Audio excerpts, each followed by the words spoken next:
यदुवंश के प्रसिद्ध राजा शूरसेन श्री कृष्ण के पितामह थे। इनके पृथा नाम की कन्या थी। उसके रूप और गुणों की कीर्ति दूर दूर तक फैली हुई थी। शूरसेन के फुफेरे भाई कुंती भोज के कोई संतान न थी। शूरसेन ने कुंती भोज को वचन दिया था कि उनकी जो पहली संतान होगी उसे कुंती भोज को गोद दे देंगे। उसी के अनुसार शूरसेन ने कुंती भोज को पृथा गोद दे दी। कुंती भोज के यहाँ आने पर पृथा का नाम कुंती पड़ गया। कुंती के बचपन में ऋषि दुर्वासा एक बार कुंती भोज के यहाँ पधारे। कुंती ने 1 वर्ष तक बड़ी सावधानी व सहनशीलता के साथ उनकी सेवा शुश्रूषा की। उसकी सेवा टहल से दुर्वासा ऋषि प्रसन्न हुए और उसे उपदेश दिया और बोले, कुंती भोज कन्या, तुम किसी भी देवता का ध्यान करोगी तो वह अपने ही समान एक तेजस्वी पुत्र तुम्हें प्रदान करेगा। इस प्रकार सूर्य के सहयोग से कुमारी कुंती ने सूर्य के समान तेजस्वी एवं सुंदर बालक को जन्म दिया। जन्मजात कवच और कुंडलों से शोभित वह बालक आगे चलकर शस्त्रधारियों में श्रेष्ठ कर्ण के नाम से विख्यात हुआ।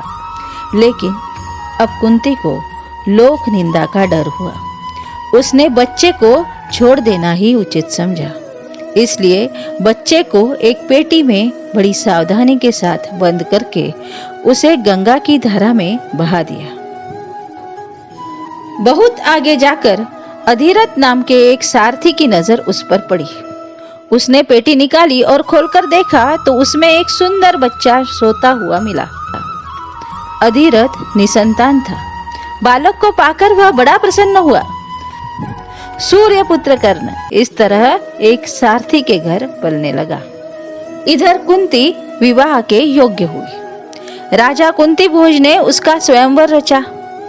उससे विवाह करने की इच्छा से देश विदेश के अनेक राजकुमार स्वयंवर में आए। हस्तिनापुर के राजा पांडु भी स्वयंवर में शरीक हुए थे। कुंती ने उन्हीं के गले में वरमाला डाल दी। महाराज पांडु का कुंती से ब्याह हो गया और वह कुंती सहित हस्तिनापुर लौट आई। उन दिनों राजवंशों में एक से अधिक ब्याह करने की प्रथा प्रचलित थी। इसी रिवाज के अनुसार पितामह भीष्म की सलाह से महाराज पांडु ने मद्रराज की कन्या माद्री से भी ब्याह कर लिया। एक दिन महाराजा पांडु वन में शिकार खेलने गए। वही जंगल में हिरण के रूप में एक ऋषि दंपत्ति भी विहार कर रहे थे। पांडु ने अपने तीर से हिरण को मार गिराया। उनको यह पता नहीं था कि ये ऋषि दंपत्ति है। ऋषि ने मरते मरते पांडु को शाप दिया। ऋषि के शाप से पांडु को बड़ा दुख हुआ। साथ ही वह अपने भूल से खिन्न होकर नगर को लौट आए और पितामह भीष्म तथा विदुर को राज्य का भार सौंपकर अपनी पत्नियों के साथ वन में चले गए और वहां पर ब्रह्मचारी जैसा जीवन व्यतीत करने लगे। कुंती ने देखा कि महाराज को संतान लालसा तो है, लेकिन ऋषि के शापवश वह संतानोत्पत्ति नहीं कर सकते। अतः उसने विवाह से पूर्व दुर्वासा ऋषि से पाए वरदानों का पांडु से जिक्र किया। उसके अनुरोध से कुंती और माद्री ने देवताओं के अनुग्रह से 5 पांडवों को जन्म दिया। वन में ही 5 का जन्म हुआ और वही तपस्वियों के संग वे पलने लगे।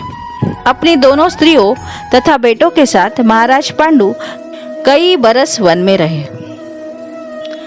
वसंत ऋतु थी। सारा वन आनंद में डूबा हुआ सा प्रतीत हो रहा था।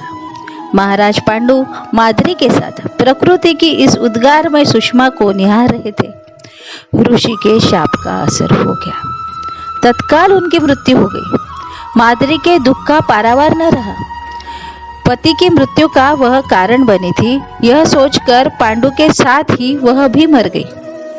इस दुर्घटना से कुंती और 5 पांडवों के शोक की सीमा न रही। पर वन के ऋषि मुनियों ने उन्हें बहुत समझा बुझाकर उनको शांत किया और उन्हें हस्तिनापुर ले जाकर पितामह भीष्म के सुपुर्द किया। युधिष्ठिर की उम्र उस समय 16 वर्ष की थी। हस्तिनापुर के लोगों ने जब ऋषियों से सुना कि वन में पांडु की मृत्यु हो गई है तो उनके शोक की सीमा न रही।